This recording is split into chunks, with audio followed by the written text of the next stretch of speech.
बिलासपुर में आज मध्य प्रदेश की आर्थिक राजधानी इंदौर से एयर कनेक्टिविटी से जुड़ गई है और आपको बता दें कि न्यायधानी बिलासपुर को अब बिलासपुर इंदौर बिलासपुर नई विमान सेवा के रूप में एक बड़ी सौगात मिली है। मुख्यमंत्री भूपेश बघेल और केंद्रीय नागरिक उड्डयन मंत्री ज्योतिरादित्य सिंधिया ने बिलासपुर इंदौर बिलासपुर विमान सेवा का वर्चुअल शुभारंभ किया और इस दौरान सीएम बघेल ने राजधानी रायपुर स्थित अपने निवास कार्यालय से और केंद्रीय मंत्री सिंधिया नई दिल्ली से हरी झंडी दिखाकर फ्लाइट को विलासा देवी केम्वट हवाई अड्डा चकरभाटा बिलासपुर से रवाना किया। आपको बता दें कि सीएम बघेल ने बिलासपुर इंदौर विमान सेवा के शुभारंभ के अवसर पर बिलासपुर और इंदौर नगरवासियों को बधाई और शुभकामनाएं देते हुए कहा कि राज्य सरकार विमान सेवाओं के विस्तार के लिए हर संभव प्रयास कर रही है।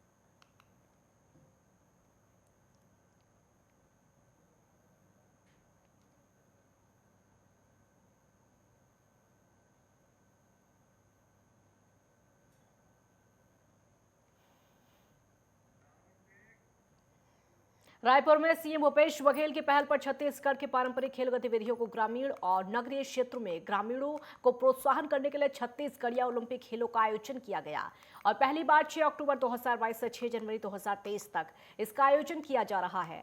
इन खेलों की तैयारियां जोर शोर से चल रही हैं। तैयारियों के सिलसिले में मुख्य सचिव अमिताभ जैन की अध्यक्षता में आज यहां पर मंत्रालय महानदी भवन में छत्तीसगढ़िया ओलंपिक 2022 के आयोजन गठित राज्य स्तरीय समन्वय समिति की बैठक आयोजित की गई। मुख्य सचिव ने बैठक में विभागीय अधिकारियों से कहा कि जिन स्थानों पर आयोजन समितियों का गठन नहीं किया गया वहां पर 5 अक्टूबर से पहले सभी स्तरों पर आयोजन समितियों का गठन कर लिया जाए।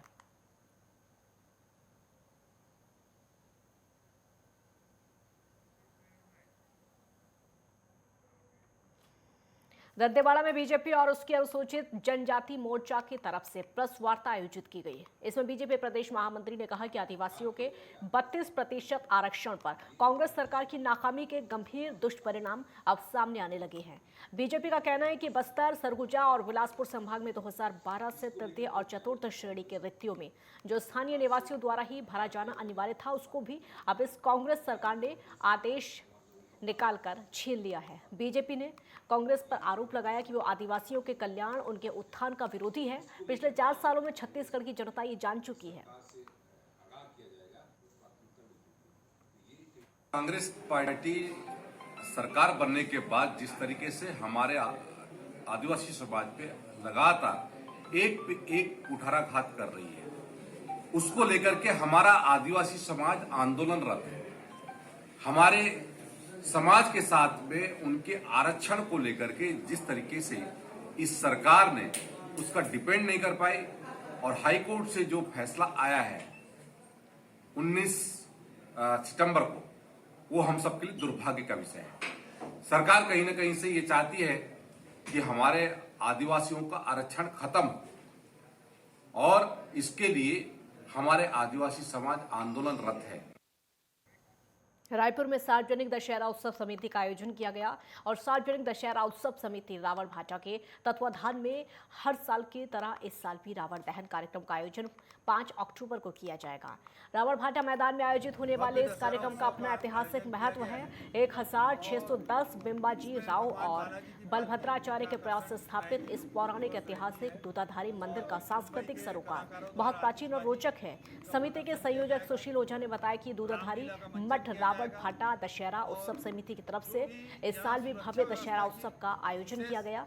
इसमें कि भगवान बालाजी के पालकी मुख्य आकर्षण का केंद्र रहेगी। यहाँ बैठने की करीब 10,000 कुर्सियां लगाई जाएंगी, जो लोग आराम से बैठ के रावण भाटा दशहरा उत्सव समिति द्वारा इस वर्ष भी भव्य दशहरा उत्सव का आयोजन किया गया है और इसमें भगवान बालाजी की पालकी मुख्य आकर्षण रहेगी, जो प्रतिवर्ष रहती है और मुंबई के कलाकारों द्वारा आतिशबाजी का प्रदर्शन किया जाएगा, रामलीला का मंचन किया जाएगा और जो भी यहाँ सुरक्षा व्यवस्था की विशेष पुख्ता इंतजाम किया गया है और यहाँ बैठने की करीब 10,000 कुर्सियाँ लगाई जाएंगी, जो लोग आराम से बैठ के रामलीला का मंचन और आतिशबाजी का आनंद ले सकें।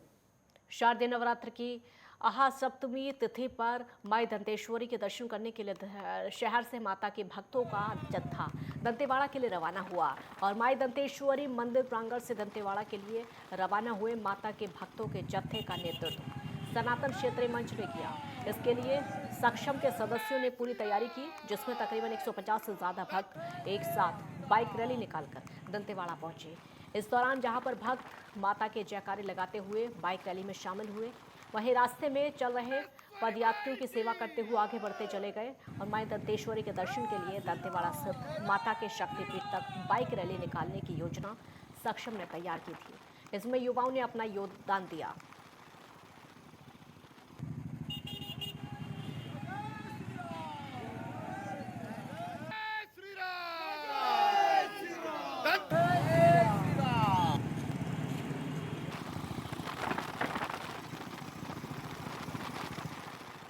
एक ब्रेक के लिए यहाँ पर रुकेंगे, जल्द लौटेंगे।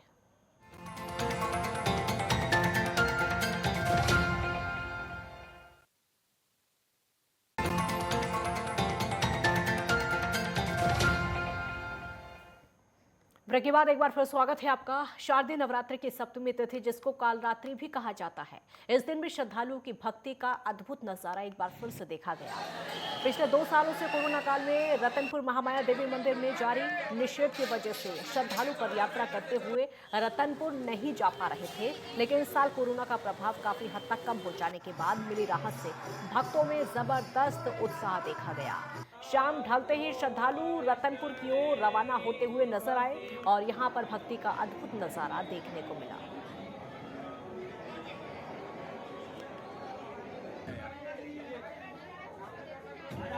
पुलिस प्रशासन का काफ़ी अच्छा व्यवस्था है यहाँ पर। जैसे बाइक वालों को एक साइड पे कर दिया गया, पदयात्रियों को एक साइड कर दिया गया। जगह जगह पर पुलिस का तैनाती है यहाँ पर, काफ़ी अच्छा व्यवस्था है। पुलिस सब बिलासपुर से आए हैं, हम सब स्टूडेंट हैं, हम यहाँ दर्शन करने आए हैं और बहुत अच्छा लगा हमको। यहाँ इतनी भीड़ है फिर भी व्यवस्था बहुत अच्छी है। यहाँ एनसीसी बच्चे भी बहुत अच्छे से प्रोटेक्शन ले रहे हैं। हम घर से फिर भी हमको बहुत सेफ फील हुआ और बहुत मज़ा, सबको बहुत मज़ा।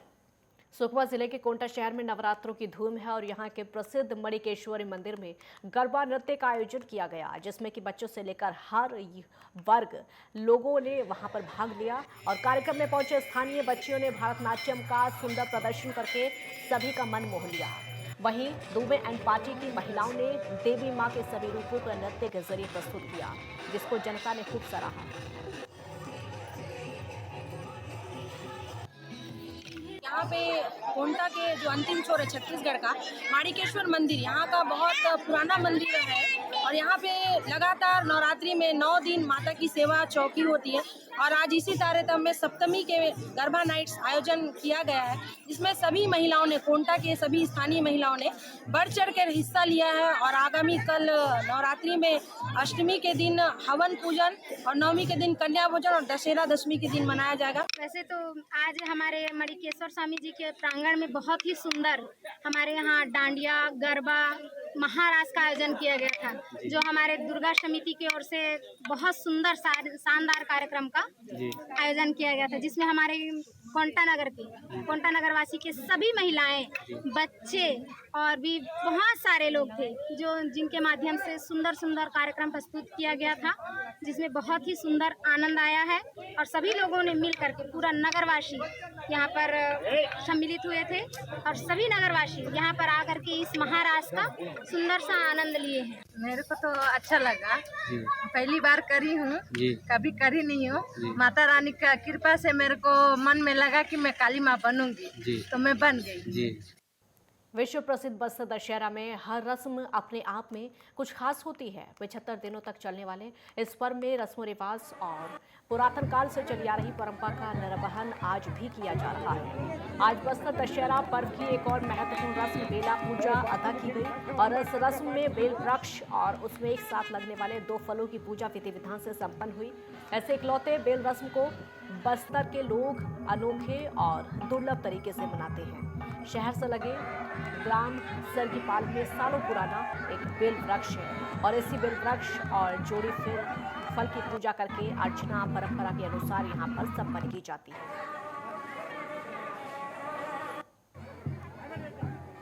पिछले 25 तारीख से लगातार पूजा रस्म विधि विधान चल रहा है, उसी के तारतम्य में आज ग्राम सरगीपाल में बेल जात्रा बेल पूजा होना है। पिछले रात को इसका बेल न्योता दिया गया है और अभी बेल पूजा होगा। और बेल पूजा में सम्मिलित होने के लिए हम लोग सभी मांझी चालगी पूरे ग्रामवासी यहाँ उपस्थित हैं और इसी के साथ ही यहाँ से बेल का फल यहाँ से तोड़कर ले जाएंगे और दंतेश्वरी मंदिर में रखेंगे। आज इसके एक रात पहले मतलब कल के दिन रथ की परिक्रमा समाप्त होने के बाद पुजारी जाके आइडेंटिफाई करते हैं, एक ही बेल के पेड़ में 2 बेल जुड़वा निकलते हैं। ये सदियों से चली आ रही है परंपरा, जिसमें शक्ति का आह्वान किया जाता है और आज के दिन उसको जा करके वापस लाया जाता है। कल उनको आइडेंटिफाई करके कपड़ा बांधा जाता है। बांधने के बाद अभी मैं जाऊंगा पूरे पूजा पाठ के साथ वहाँ जा करके माता का आह्वान किया जाएगा। माता को वापस वहाँ से तोड़ करके जो जोड़ा बेल है उसको तोड़ करके पूजा पाठ होगा। एक शादी की तरीके से वहाँ सेलिब्रेशन हल्दी खेली जाएगी, जैसा एक शादी की परंपरा उस तरीके निभा करके माता को वापस ले करके आके जगदलपुर में अपना जो राजमहल है, इसी राजमहल प्रांगण माई दंतेश्वरी के मंदिर में ला करके उनको पुनः स्थापित करके पूजा अर्चना करके ये कार्यक्रम समाप्त होगा। बस्तर पुलिस की तरफ से आपराधिक तत्वों के विरुद्ध लगातार कार्रवाई की जा रही है। मेटकुटा स्थित खमहार के जंगल में मिले महिला के शव के बाद पुलिस लगातार कार्रवाई कर रही थी और उसके बाद पुलिस ने इस मामले की गुत्थी को सुलझा लिया। पुलिस ने महिला की पहचान करते हुए एक आरोपी को गिरफ्तार किया। फिलहाल पुलिस ने आरोपी को न्यायिक रिमांड पर न्यायालय भेज दिया। चूँकि यह प्रकरण अत्यंत ही संवेदनशील था, माननीय वरिष्ठ पुलिस अधीक्षक महोदय ने तत्काल संज्ञान लेते हुए अलग अलग टीम्स को अलग अलग टास्क दिए और काफ़ी दिनों तक इन्वेस्टिगेशन करने के बाद बहुत सारे लोगों से पूछताछ हुई। बहुत सारे जो घटनास्थल पर तो कोई सीसीटीवी नहीं था, बट आसपास के क्षेत्रों में जितने भी सीसीटीवी कैमरे थे उन सभी के फुटेजेस देखे गए और सभी क्षेत्रों में काम करने के बाद मृतका का पारिवारिक एंगल ही उसके मर्डर के पीछे का कारण समझ में आया और उसके पति को बुलाकर पूछताछ किया गया, जिसमें उसके पति ने अपनी पत्नी का हत्या करना कबूल किया है। एक ब्रेक के लिए यहाँ रुकेंगे, जल्द लौटेंगे।